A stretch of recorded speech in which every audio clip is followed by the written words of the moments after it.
ijoolleen tiyyaa fi jaartiin tiyya eessatti akka argaman sagalee isin dhageessaa eegasii isinii hima. Biyyaa ba'uuf karaa Jarman deemu deemti.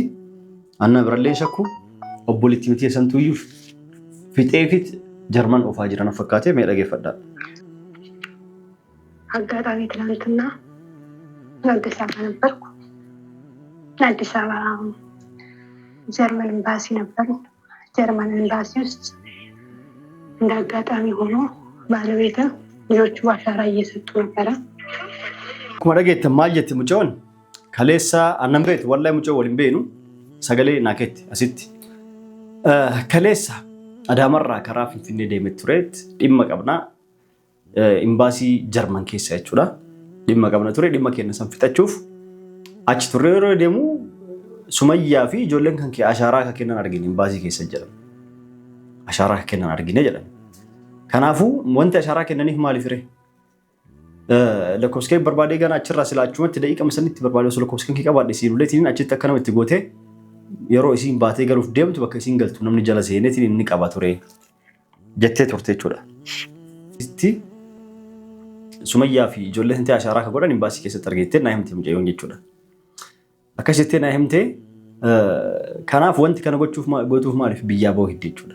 Namni kana godhuuf illee obboleettii matiyyaa yoo dhugaan obboleettii tiyya karaa isiitiin deemtee wal arguun isaaniin oolu Jarman ka seentu taate obboleettii tiyyaan hanga dhuma akka adda ba'an akka wal lollu akka isiin nambe akkasi Sumayyaan ammallee ilmaan tiyya qabattee karaa Jarman karaa bakka biraa deemuuf sanirra osoo aayyuu yunaa hiikii jettee dhugaan naa himte yoo aayyuu jibbaa qabaatte ni hiikaf ilmaan tiyyaan caaltu. Ni hiikaf ilmaan tiyyaan caaltu wanti dhufe haa dhufu. Kanaaf murteessee jira jechuudha nama. Yoo isin naa hiikillee kettaate ittillee himee jira. Assalaamu alaikum warahmatullahi wabarakatuh. Hordoftoota daawwattoota keenya akkam jirtan bakka jirtan nageenyi isin wajjin haa jiraatu jecha. Guyyaarraa eessatti argamaa deebi'ee dhufe jira jechuudha. Asuma sanaa keessa jira jechuudha. Karaa Itoophiyaa deema jedheeti adan deemee ture jechuudha. Adanis eega hajjii fi jaartillee hidhaa seenan booda waa hunda eegatee booda waan jiru guutuu dhaga'ee jira. Deebi'ee illee waan xumuree jira jechuudha. Chaanaala caaltu irratti isin gadhiisa jira. Upload seena jira daqiiqaa muraasota booda viidiyoo ni argitan jechuudha. Warroonni hajjii maal ta'e hajjiin albee fidee najjeesuuf akka jaartiin isaa argisiisanitti najjeesuuf bakka tana nadiree waan nadirre waan ta'e walumaa galattu waan an ta'e miidhaa inni irraan ga'e yuutuubii caaltu irratti daawwadha isin jedha. Yuutuubii caaltu irra ilaala. Hajjiin eessa akka jiru maal akka wal godhaa walillee seenaatii yuutuubii caaltu irratti daawwadha isin jedha. An deemee ture jechuudha. Caaltuun miskiintittiin tiyya jaarsa kiyya maal jettee hidharraa baaste eegasiin baaste booda innis jaartii birman hidhaa deeme ta'anallee dhugaan naa baate alhamdulillah. Dhugaan naa baate garuu namni dhugaa kan naa amanee wanti jedhu deemu namoota muraasa qofa jechuudha malee Sumayyaan naan amantu. Nama hunda caala osoo Sumayyaan naa amantee barbaada jechuudha. Ijoollee tiyya arguuf. Kanaaf dhugaanis baate har'a eessa deemaa turan maaliif bade guyyaa kana hunda badee ture jechuudha. Yeroo dheeraaf badee ture yuutuubii kiyya irratti maxxansaan jiru gaafuma tokko bakka biraatti mul'adha jechuudha. Maaliif badee yoo kan jettan taate dhimma silaa Sumayyaan barbaaddu dubbii silaa adda haa baafadhu barbaaddu san asirraa adan deemee ture mucayyoon gara adanii saafartee dhagee ture jechuudha. Ammas deebisee isiniin gara Hudeedaa kanneen saafar deemee ture jechuudha. Biyya adda addaa deemaa ture jechuudha.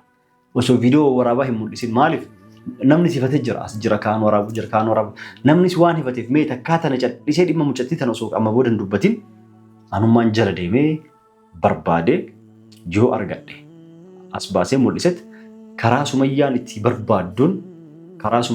barbaadduun qorannoo barbaaddu goosisteet xumura jedheetiniin saniif qilleensarraa badeet miidiyaarraa badee karaa keessatiin barbaadaa jira jechuudha. Biyya kanarraa kaanitti yoo deemu viidiyoo waraabaan turre jechuudha.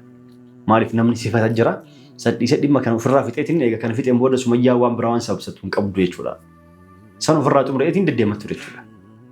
Amma immoo dhugaan naa baate caaltuun haa galatamtu gara tokkoon hajjii wajjin mana hidhaa deemtee iccitii jaartiin hajjii sun haasoftee waan miidiyaa irratti baasteef hedduu na gammachiisee hedduu natti tole jechuudha. Akkuma argitan jechuudha. Isinis amantanii jirtan. mucayyoo anis dhimmi adeemsa Itoophiyaa deemuuf tikeetti kiyya okkee godhee jira jechuudha. Bararuuf guyyaa muraasnaaf naan achi as deebi'ee jechuudha. Mallee sanaatti as deebi'ee adeemsa. Maaliif deebi'ee? Tokkoffaa hajjillee hidhabee lammaffaa immoo jaartiin hajji sunis akka dubbattitti waan dubbattis dhagee sababbiin waan kana godhee Sa'iidiif Sumayyaa adda baasee wal lolchiiseef wanti wal lolchiiseef waan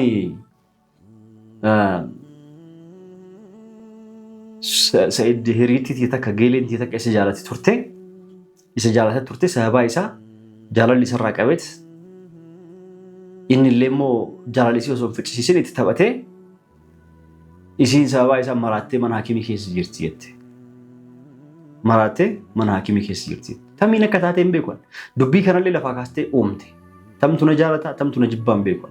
Akka achirratti haasoftetti yoo dhaggeeffatanii jiraatan chaanaala caartuu irratti Sa'iidiin dubartoota hedduutu as keessaa yuutuubii si wajjin maali jala deddeemaa turan guutuun isa jaalatatti turanii maal jedha turan akkamitti Sumayyaa amaartitti tan harkaa dhalaan Oromoo takka harkaa fudhachuu dadhabde Sa'iidiin maaliif harkaan baafanneedhaatti guruppii godhatanitti wal gorsaa wal ergaa turan jechuudha. Awwee kana quba qaba tuunis yuutuubii feetii tuunis diraamaa dalaguu feetii tuunis akkasitti kaan feetii dheetiniin oma jara dhufteef qofa gargaraa keessummeessee haga danda'uun oofatti ture jechuudha. Edaa jarri sharrii biraatiif na jala deemaa turan akka isiin achirratti haasoftetti. An kan hunda hin beekne. Akkamitti Sumayyaa fi Sa'iidiin adda baastaniitiin akka takkitti keessaa isin fuudhuun goone jedhaniitiin wal gurmeessanii na jala deemaa turan. Dubbiin kanas dhugaateef kijibatee isitu haasee ani hin beeku. Ani waan argees hin qabu. Mucaan sababaa isallee jaalalaan itti taphatee jaalala qabsiisee itti taphateetiin mana haakimii keessa jirti. Jettee haasofteellee immoo isii sanuutti miidha akka taate isaaniis hin beeku. Yoo namni sababaa jaalala kiyyaan dhibameetiin dhugaan haakimii keessa kan jiraatu taate an akka isiin maraattee dhibamtu hin godhu. Hin ficcisiise silaa jaalala isii sanuu osoo isii beekee jechuudha. Garuu kun dubbii dhugaarraa fagaate. Kijibaa sanillee haakimii tameen akka taate adda baafachuuf mee eenyu akka taate naa himtu sanillee adda baafadhee mucaa sababaa kiyya maraatte sanuu barbaadee argee mana haakimii jirtu sanuu argee dhugaa achirraa baasee jaalala isii hin ficcisiisan isii naaf fayyitu sababaa kiyya yoo maraattee jiraatte. Sanis adda baasee dhufee jechuudha. Adan irraas deebi'ee silaa torbee kana keessa gara Itoophiyaatti gabbuuf bararuuf ka'ee jira jechuudha. Tikeettii okkee godhee jira ammas mana haakimii keessa laaluuf guyyaan takka kanarraa fixatu. Akkuma kana fixeen gara Itoophiyaa gad deemaa jechuudha. Akkasii atantamaan deemu barbaadee yoo hagammaa orga dhufee ture baatii lama ol ture sadiif deema. Wanti deemu barbaadeef illee immoo dubbii wayii dhagee jechuudha. Sumayyaan biyyaa baqatuu deemti. Biyya biraa kutuu deemti. Waan akkas jedhu namni naa hime. Kanaafuu dubbii jaartiin hajjii sun kijiba ooftii akkas jette saniin uumteen anaaf Sumayyaa wal lollee akka adda baanu kan goote kanaaf akkas godhe malee Sa'iid ilmoo irraa hin ulfeessines hin dhalchines jette. Dhugaadha mucaa san gargaaraa ture wanti na shakkaniif mucaa san wajjin maaliif mee dubartii biraa wajjin haasa'uu dhaban. Ani haadha tiyya geettu guddoo ta umriin isii 50 olii jaartii gurguddoo tanniin tana mana irraa kireessaa osoo namni argin masruufa bitee makiinaa kiyyan naqee zayitii ruuza daqiiqaa maalii ol guuree ol naqee fi kiraa irraa kafalaa ta'e irraa gabboo jira. Ta dhukkubute dalagatuu hin dandeenye. Namoota akkasiin turan. Tanniin tana wajji maana hamatu dhaban. Maaliif mucayyoon tun xiqqoo taateef umritti dargaggeetti waan taateef xiqqoo yoo akkasii gargaarullee dhugaa fakkaatti illee dubbiin. Akka waan waa hariiroo wajjin qabnu fakkaatti. Malee isii dura waggaa meeqa dura namni asitti na beeku na beeka tasa ka arge jechuudha. Sanuu namatti mul'isaan deemu garuu namni akka tasaa gibbii san keessa wajjin kireeffatanii galan. Ka argu kun kaanii walii himaa jechuudha. Isii tan ammoo dhalarratti yeroo isiin dhaluuf deemtu faaddee of deemtu naannoo akkasii waan ta'eef nama hedduu argee nama hedduu beekaa. Akkasii maqaa balleessitetti garuu immoo soba jettee deebistee himte. Soba jettee deebistee himte dhugaan naa baate jechuudha. Kana yoo Sumayyaan kana amantu taate dhugaan naaf baate dhugaan naaf ba'uuf haa galatoomanii kana naa baasuun kanaafuu mucoon akkasitti kan jiraatu taate akkasitti dhugaan dhukkubsattee jiraatte haakimii silaa 2-3 hin caalu kan magaalaa keessa jiru kan warra mataan dhukkubsattoota achi keessa ni gaafadhaa. Jaartii hajjuu sanuu kan achitti hin gaafachiisa namni akkas jettee maraatte eenyu akka taate. Isiin amma hajjiin akkasitti iccitiin ala gabbaatee fi uummanni kun guutuun dhaga'ee quba hin qabdu isillee nama. Quba waan hin qabneef amma haasawaa isiin dhiistu uma argite haasofti jechuudha. Hajjilleen waan ta'u ta'ee jira. hidharraa ba'ee ture. Asi jaanaan isaa caaltu irratti deemaati ilaala. Waan hajjiin ta'e waan hajjii wal goone. Akkasii kanaafuu amma kan biraa immoo atantamaan amma gara Itoophiyaa deemuuf deema. Salaam illee deemte Itoophiyaa galte. Waan nagaan galu isiiti. Osoo duuteen asaabanii waan isiin saba kana taateef beekaa ajjeese beekaa akkas godhee maali jechuun isaan oolu. Warra baarratti himeetiin baarraa darbise jechuudha. Nagaan haa darbitu ilmoo namaati akkasiin duutu akkasii waa taatu hin barbaadu jechuudha. Maatii qabdi. Nama isiin jiraatu jira. Kanaafuu maatii isiitii haa jiraattu. Garuu ansharri akkasitti namatti yaadu hanga lubbuun namaa baatutti yaadu. Kan biraa Sumayyaan immoo dhimma kana adda baasuu isii jecha olii gadi fiigaa jira biyya adda addaa deematee wanti gochuu jira. Amma immoo namni hin shakkee obboleettii jecha Jarman jiru isii shakkaa jira jechuudha. Aniif isii walii aarree isiin Sumayyaa gargaaraa oolti. Akka silaa Sumayyaa wajjin haasoftutti naannoo isiin galtu gaafattee malaan dubbiirraa baastee bakka akkanaatti akkana meeshaa wayii ergaa maal jettee malaan ana ittiin ergitee maal jettee akkasiin bira gahee qabu gochuu kan dandeettu. Dhiistatti isii irra goorteetiin anaan loltiyyuu. Isiin daa'imman lama qabattee olii gadi fiffiidee akkas taataati. Dubbii kana durallee si balleesse galteellee irra fuute. Taanillee irra dhalchite jedhaniti. Ati nama akkamii jettee maal taate? Naan jetti. Amala akkana eessaa fiddee? Osoo takka jirtu jaartii akka jirtu osoo qabdu maaliif irrumatti maaliif fuuteetti isiin jalqabumaa? Fuudhu sanuu gammachuun qabdu dubbii sanuu dhugaan seene jechuudha isiin. Biyya keessa waan jedhaf jechuudha. Lolaa turte jechuudha. Kanaaf na gargaaru dhiistee si gargaaraa turte amma immoo ijoolleen tiyyaa fi jaartiin tiyya eessatti akka argaman sagalee isin dhageessaa eegasii isinii hima. Biyyaa ba'uuf karaa Jarman deemu deemti. Anna birallee shakku obboleettii miti santuuyyuu fixeefit Jarman ofaa jiran fakkaatee mee dhageeffadhaa. Anna kagabba hingois ሰማዋለህ ከነዛ ማብቂያ በጅበት ሰላም ሰይድ እንዴት ነህ? ሰላም ነህ? ስልክ ከዩቱብ ላይ ያገኘሁት ዩቱብ ላይ ገብቼ ነው። የስራ አይዶን ነው። አጋጣሚ ትናንትና አዲስ አበባ ነበርኩ። አዲስ አበባ ጀርመን ኤምባሲ ነበር። ጀርመን ኤምባሲ ውስጥ እንደ አጋጣሚ ሆኖ ባለቤት ልጆቹ አሻራ እየሰጡ ነበረ። እንደምን አንተ ማለት ስለማይችል አጋጣሚ ስንጉርጉር ነው ስልክ ያገኘነው ዛሬ። ትናንትና በወቅቱ ስልክ ቢገኝ ኖሮ እዛ እንዳለች ሰው መላክ ትችል ነበረ። ግን ምንም ማድረግ አይቻልም። ትናንትና ጀርመን ኤምባሲ አሻራ ሲሰጡ ነበረ እና ኦንላይን ላይ ለሜቢ ከገባ የመለቁ ብለ ከሰላም ጋር ከመከራከር በፊት ነገሩን ጉልቱ ብትርገ እሷን ስልኳን እንደም ፓስፖርቷ ስትብ ይዘዋ ደግሞ ወይ ትኬቷ መቼ ሰዓትና ደቂቃው መቼ እንደምትገባ አይተ ተከታትለ ሰዓትና ደቂቃው ምን ሰዓት እንደምትወጣ ከአየር ላይ ምን ሰዓት እንደምትወጣ ደቂቃውን ተከታትለ ቤቷ ድረስ እየተከተልክ የት እንደምትገባ የት ተከትላት ቤቷ ትሄድ መቼ ይገናኙ እንደዛ መያዝ ስትችል እዛ ፓስፖርቷን ተቀምጠ ምናምን ትጨቃጨቃለች። ወደ ሌላ ነገር ህይወቷን እየመራ ነው። ወደ ሌላ ነገር ልጆችን እየመራ ነው። ስለዚህ ነገሮችን በአፋጣኝ መፍትሄ ብትሰጣቸው ብዬ የምገምተው እና ከገባ ይህን ቦይስ ትሰማዋለህ። ስለዛ መፍትሄ ያበጅበት akkasi akkuma dhageette maal jette mucoon kaleessa annan beektu wallahi mucoo waliin beenu sagalee naaketti asitti kaleessa adaamarraa karaa finfinnee deemee tureet dhimma qabnaa imbaasii Jarman keessa jechuudha. Dhimma qabna ture dhimma keenya san fixachuuf achi turre yeroo deemu Sumayyaa fi ijoolleen kan kee ashaaraa akka kennan argine imbaasii keessa jedhan. Ashaaraa akka kennan argine jedhan. Kanaafuu wanti ashaaraa kennaniif maaliif ree? Lakkoofskee barbaadee gana achirraa silaachumatti daqiiqa masanitti barbaadee osoo lakkoofskeen kee qabaadhe siinuleetiin achitti akka namatti gootee yeroo isiin baatee galuuf deemtu bakka isiin galtu namni jala seeneetiin inni qaba ture jettee turte jechuudha. Garuu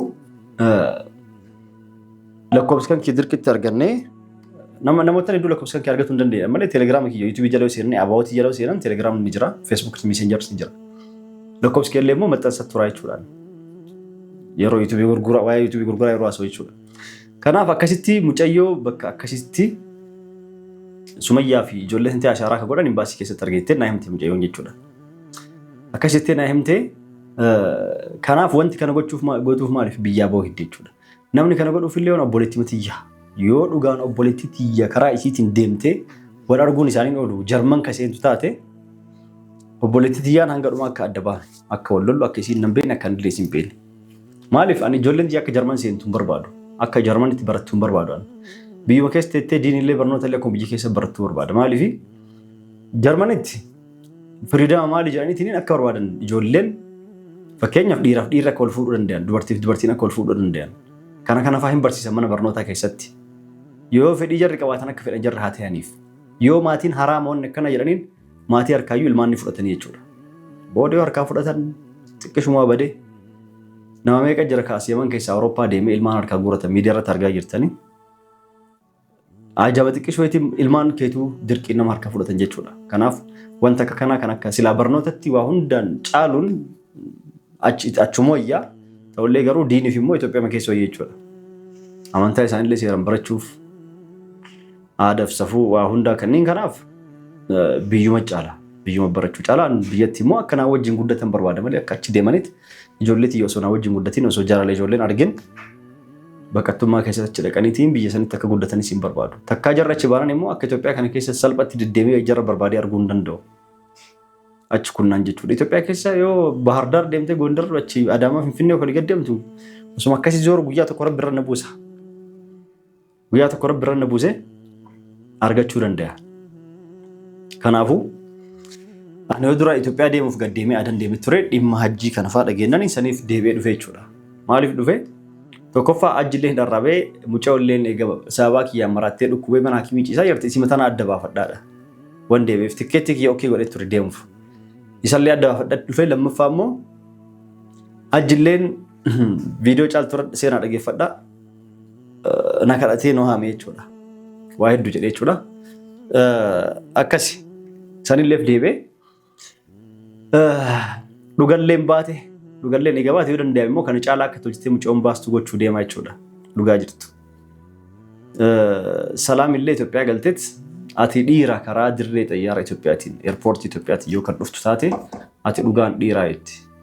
Akkasitti yoo karaa dirree xayyaara Itoophiyaatiin kan dhuftu taate ati dhugaan dhiiraa naan jetti. Ati dhugaan dhiira yoo asin darbite harkaan irraa kafalachuu deemte jechuudha. Akkaan achirraan dhufneef. Asturraaniin immoo waan isillee sodaadhee ture itti fakkaata. Achitti waan agoosisuuf yaadnis jechuudha. Waan barbaadeen agoosistu karaan banaadha. Paaspoortii isii qabadheet guyyaa itti gaddeebullee himee fi torbee kana keessa Itoophiyaan deema jechuudha walumaa galatti. Torbee kana keessa Itoophiyaan ni bu'a inshaallah. Ni deema tikeetti kiyya okkee godhee waan jiruuf dhimma asii guyyaa takkaa lama keessatti xumureet ni deema jedhee yaada qaba. Akkasi Sumayyaan ammallee ilmaan tiyya qabattee karaa Jarman karaa bakka biraa deemuuf sanirra osoo aayyuu naa hiikii jettee dhugaan naa himte yoo aayyuu jibbaa qabaatte ni hiikaf ilmaan tiyya naan caaltu. Ni hiikaf ilmaan tiyya naan caaltu wanti dhufe haa dhufu. Kanaaf murteessee jira jechuudha nama. Yoo isin naa hiikillee kettaate ittillee himee jira. Ilmaan tiyya naaf hin caaltu aayyuulleen naa hiikee kettaate ni hiikafi.